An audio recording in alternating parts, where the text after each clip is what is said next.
Ubushakashatsi buvuga iki? Ubushakashatsi buvuga iki? Ubushakashatsi buvuga iki?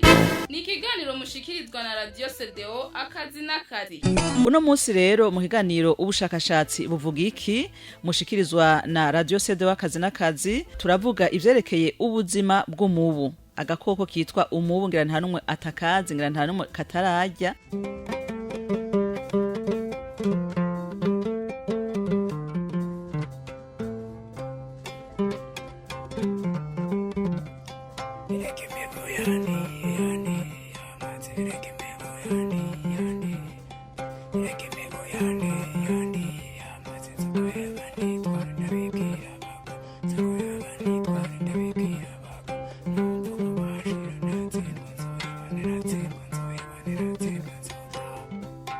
Igihe Imana yarema yashoboye kurema ibikoko vyinshi bitandukanye. Muri vyinshi yaremye uyu munsi rero tuja kwiga kubijanye n'ivyerekeye ubuzima bw'umubu. Abantu benshi bokubwira ko baraye babuze itiro kubera umubu waraye urabavugira mu matwi. Abandi nabo bakavyuka bafise ibiherehere canke amaherehere ku mubiri bakakubwira ko ari umubu waraye urabarya. Umve bashinga nta.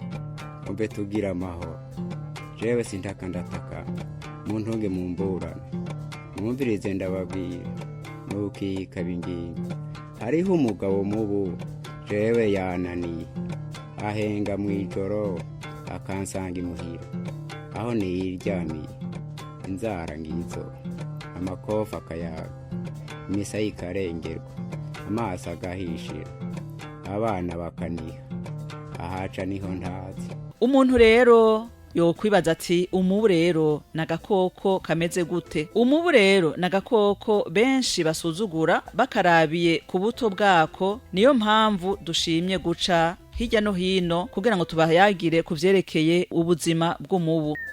Wabizi n'abakuru kubafise abanyezamu barara mu kajaga no mu wumva buguru n'amaja mu kinindo hafi ya mizebibi kubobo duteramana twarara turakina ubukeye mu gatondo ngaheza ngasezera nani kera ndagaruka. Hariho utubazo ushobora kwibaza uti umubu ufungura gute? Mbega ubuzima bw'umubu ku isi bwoba bungana gute? Umubu urondoka gute? Nizihe ngaruka mbi zo kuribwa n'umubu? Twogera gute kugira ngo dushobore kwikingira umubu? Mbega hoba hariho umubu w'ingore n'umubu w'ingabo canke umubu urondoka gute? Bukeye mu gatondo hariho uwoneretse kugene sigaye meze aca ndangira umuti witwa bayigone wo kwica uwo mubu ihibambe kirazira. Jewe sinoroga abajije padiri kandi ndumukiriso. Utwo nitwo tubazo rero tuja kugerageza guca hirya no hino muri kino kiganiro twabateguriye nshuti bakunzi ba Radio CDO akazi n'akazi. Ikiganiro ni ubushakashatsi buvuga iki?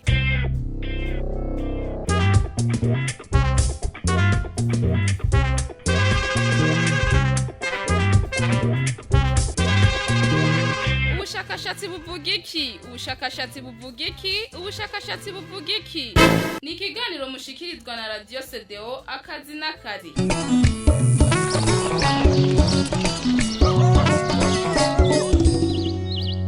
Uyu munsi rero ahanini tuja gushimikira ku mubu w'ingore muti kumvo izihe. Ubwa mbere umubu w'ingore mu kubaho kwawo usanzwe ununuza amaraso y'umuntu gusa. Umubu w'ingore iyo ugomba uryo umuntu uwo mubu uraheza ukamwinjizamwo akinyo kawo kameze nk'agashinge nako kaba gafise umuheha canke agatoboro gacamwo ayo maraso kaba kariko karanunuza. Iyo rero umubu ukwinjijemwo ako gashinge ucutangura kukazungagiza urondera ahari umutsi muri kajya gashinge canke kajya kinyo kawo kaba gafisemwo ivyiyumviro vyitwa capteur gustative. Nukuvuga ivyiyumviro bituma umuntu amenya ko ikintu kirimwo isukari canke kirimwo umunyu. Nukuvuga ko gishobora kuba gisosa canke kirimwo umunyu. Iyo rero umubu ugushizemwo ako gashinge urondeza ahari umutsi, umaze kumva ko wageze ku mutsi, muri ico gihe uca utangura gukwega amaraso nka kurya umuntu akwega inzoga akoresheje umukenke. Iyo umubu uri kurarya umuntu uguma winyiganza, kandi iyo utebye gato urabona ingene akada kawo kaguma kavyimba, n'amaraso urashobora kuyabona. Impamvu ituma umubu ushobora kurya umuntu ntavyumve ni kubera iyo umubu w'ingore uri kurarya umuntu uragutera ikinya, ni ukuvuga ico kinya kiri mu mate yawo. Amate y'umubu aba arimwo ikinya, niyo mpamvu rero umubu ushobora kukurya hanyuma ntuvyumve. Iyo kaguteye ico kinya rero ntuheza ngo uvyumve. Mwumvirize ndababwira ntukikaba ingingo. Hariho umugabo mubu jewe yananiye, ahenga mw'ijoro akansanga imuhira, aho niyiryamiye, inzara ngizo, amakofa akayaga, imisaya ikarengerwa, amaso agahishira, abana bakaniha, ahaca niho ntaza. Igihe naho umuntu yumvise umubu muriye, ikinya kiba kiriko kirahera mu mubiri. Abasoda bagize umubiri baba bumvise ko hariho ikintu giteye, baca batangura guhiga ico kintu kiwuteye kugira kiwurwanire. Niyo mpamvu umuntu aca yumva ko hariho ikintu kimuriye. Amate rero y'umubu w'ingore arimwo ico bita vasodilateur. Iyo vasodilateur rero ituma umutsi waguka kugira umubu uheze ukwege neza amaraso wiyaguye atacamira. Amate y'umubu kandi arimwo ico bita anticoagula, nayo ikaba ifasha gutuma amaraso atavura, kuko umubu uba wanka ko amaraso yovura, bikanka ko arengana muri ka gashinge wateye umuntu, canke ko yoreka kurengana muri ka kinyo kawo. Ikindi naco mwomenya ko umubu iyo uhaze inda yawo yirwiza incuro zitatu mu kuba nini. Iyo umubu uhaze umuntu aramenya ko uriko uramurya, kuko ca kinya kiba kiriko kirahera. Umubu ukaba ushobora kuvoma amaraso mu muntu angana na milimetero kibe ziri hagati ya 4 na 10, kandi ukaba ushobora kuyavoma mu minota iri hagati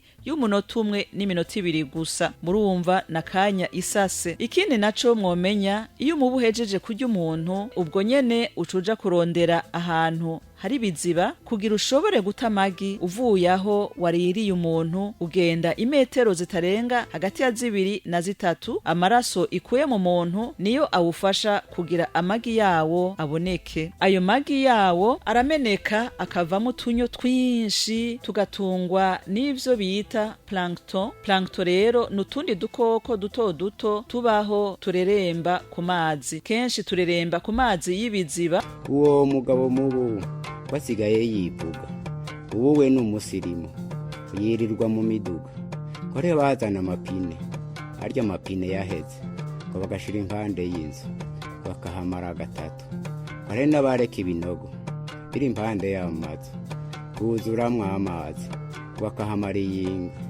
Nanje ariho nirigwa, ko nikinga akazuba, ko n'abana navyaye, ico gihe baba bakuze, umuryango ukagwira. Umubu rero ukaba utamagi ari hagati ya 80 n'amajana 3. Umubu ukaba ushobora guta amagi incuro 2 hagati y'umunsi umwe n'imisi 5 mu gihe cawo co kubaho. Irigi ry'umubu rikaba ripima milimetero 1 y'uburebure n'uburemere bwa miligramu ziri hagati ya 2 na 5 gushika kuri 10. Ikindi mwomenya nuko umubu upima uburebure buri hagati ya milimetero 4 na 11. Inyuma y'imisi iri hagati y'3 n'5 umubu uvutse uba umaze kuba umubu kuze, ndetse ushobora kuja guhiga canke kurya umuntu. Umubu ushobora kubaho imisi iri hagati ya 42 na 46 ku mubu w'ingore, hamwe rero n'imisi 10 ku mubu w'ingabo. Umubu w'ingabo igituma ubaho iyo misi sikindi ni kubera ibintu bibiri. Icambere nukugira ushobore kubangurira umubu w'ingore hamwe no kurya ubuki n'ibisosa biva mu mashugwe. Kandi umubu w'ingabo iyo uhejeje kubangurira umubu w'ingore iwusigira bimwe bishobora kuvamwo amagi, inyuma y'umunsi umwe ukabupfuye. Umubu w'ingore iyo uhejeje kubangurirwa ako kanya ucuja kurondera aho urya umuntu kugira uwo mubu uronka amaraso, ucuja guta amagi. Igituma umubu w'ingore ubaho igihe kirekire ni kubera ubuzima bwo kugwiza iyindi mibu usanzwe ufise. Uwo mugabo mubu uko yivugira ko yanka basinzira, gakunda baterama, uko yanka basahura, bamwe biyita ababandi. Umubu w'ingore uratera indwara. Umubu w'ingore kandi ni utera indwara nk'umubu wo mu bwoko bwa Aedes utera indwara yitwa dengue. Aedes ni umubu wo mu bwoko bw'ingwe, ni ukuvuga tigre, utera agakoko kitwa chikungunya n'akitwa zika. Dengue nayo ni ubwoko bw'ibicurane bita grippe tropicale. Imibu y'ingore kandi iratera indwara ya malaria bita fièvre jaune ibicishije mu migera yitwa Plasmodium na parasite. Bakunzi mu nyumva, uyu munsi ni jewe, ejo azoba ari mwebwe. Nimumfashe dukovye turwanye uyo mwasi, murumva hakunda. Kuri jewe ni umwasi, mbere ngo arandukiza n'indwara y'ibisazi imwe bita malaria. Aha kw'isi hakaba hari ubwoko burenga 200 bw'indwara ziterwa n'imibu, hakaba kandi harimwo niyifata inyoni, impongo, imiserebanyi n'ibindi bikoko. Mwiyumvire namwe ingene agakoko kangana n'umubu kakica abantu benshi cane kubera imigera y'indwara igenda ikavamwo. Impamvu nuko iyo umubu uriye umuntu arwaye malaria mu nyuma ukarya uwundi ucusiga umwandukije umugera wa ya ndwara kura muri wa muntu mu kuzana uwo mugera. Umubu uwuzana mu mate, ni nayo mpamvu amate y'umubu akaze cane. Umubu rero uratera indwara ya malaria ariyo yitwa paludisme mu gifaransa ca kera. Ijambo paludisme riri mu mirwi ibiri, hariho pali risigura igishanga, hama malaria bisigura umwuka mubi canke umwuka wanduye. Bakunzi mu nyumva, uyu munsi ni jewe, ejo azoba ari mwebwe. Nimumfashe dukovye turwanye uyo mwasi, murumva hakunda. Kuri jewe ni umwasi, mbere ngo arandukiza n'indwara y'ibisazi imwe bita malaria.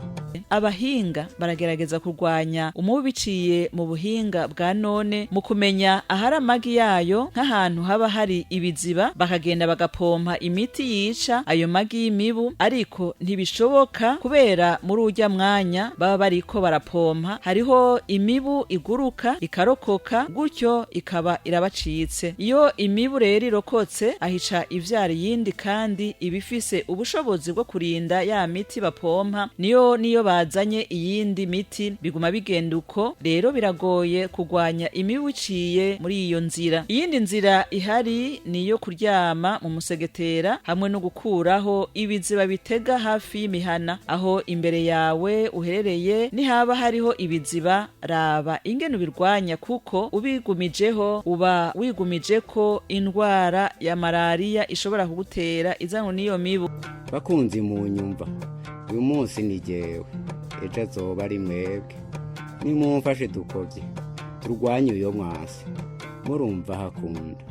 Kuri jewe ni umwasi, mbere ngo arandukiza n'indwara y'ibisazi imwe bita malaria. Nukikaba ingingo, none gabashinga nta ijambo nirwanye, mweze mwumvirize mbiri ico mumbarire nitugira amahoro. Muti none umubu watowe gute ko utera indwara? Abahinga barashoboye gutora ibisigarira vy'umwami wa Misiri ya kera yitwa Tutankhamon, n'umufarawoni agira 11 yabayeho mu mwaka w'1345 imbere y'ivuka rya Yesu Kristo. Akaba yavuye muri buno buzima mu mwaka 1327 imbere y'ivuka rya Yesu Kristo, no kuvuga yamaze imyaka itarenga 18. Bakaba basanze yishwe n'indwara ya malaria yitwa paludisme. Mu gihe igihugu ca Amerika cariko kiravuka, ariho hari mu kinjana ca 16, abanyafrika benshi baratwawe mu mato kugira baze kubayo. Ico gihe nyene bariko barabatwara, bagiye babatekereye umugera utera indwara ya malaria, mugabo abo bimukira ntibabimenya. Mu 1630 umupatiri w'umujesuite wo mu gihugu ca Espagne yitwa yitwa Juan Lopez niwe yavumbuye imizi y'igiti cari mu gihugu ca Peru. Ico giti kikaba citwa kenkina. Imizi yaco ikaba yavamwo ibinini bita kenkine. Ku bantu mwakuze aho hambere ubwo bwoko bw'ivyo binini murabizi. Ico giti iyo mizi bita kenkina niyo bahavuye bakoramwo ibinini bita kinine, arivyo vyagiye biravura iyo ngwara yitwa malaria canke paludisme. Mu mwaka w'igihumbi kimwe amajana 880 umuganga w'umufaransa yitwa Alphonse Laveran niho yakoresha rugagamisha mu gupima umuntu yari arwaye malaria, asanga agakoko kitwa Plasmodium mu mubiri wiwe kariko gatera malaria. Niho mu mwaka w'igihumbi kimwe amajana 887 umuganga w'umwongereza yitwa Ronald Ross yatora ko umubu w'ingore witwa Anopheles ari butera agakoko gatera malaria mu muntu. Aha hakaba ari naho rero duciye turangiriza kino kiganiro ubuzima bw'umubu, tukaba tubashimiye mwese mwaduteze yompi. Muti mbe none ko duhora tubona ata kintu na kimwe kw'isi kitabura ico kimaze mu buryo ubu canke ubundi, umubu woba ufise akamaro akahe? Canke mbega uwohonya imibu yose vyoba ari ngirakamaro canke hoba hariho ico kononekara mu bidukikije? Iri ni sango ryo mu kiganiro kizokurikira. Tuzoheza tubabwire ibintu bishobora gutuma haba inyungu, ikintu umubu ushobora kongereza mu buzima bw'ibidukikije. Ni muri kino kiganiro rero tugarukirije hano. Mu kiganiro rero kizobandanya tuzoheza tubacire ku mayange. Dushimire mwese mwariko muratwumviriza. Dushimire rero n'ubushakashatsi cane cane hari ivyo twatohoje twakuye mu gitabo canditswe na RS, no kuvuga Auvergne Rhône Alpes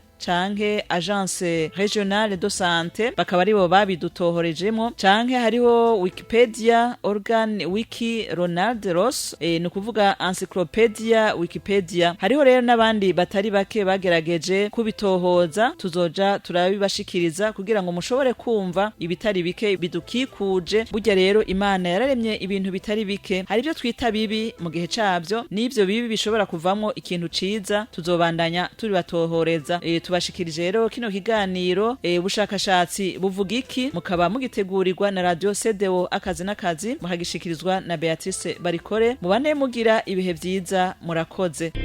Muhejeje kumviriza ikiganiro ubushakashatsi buvuga iki. Irindi sango ni mu kiganiro gikurikira.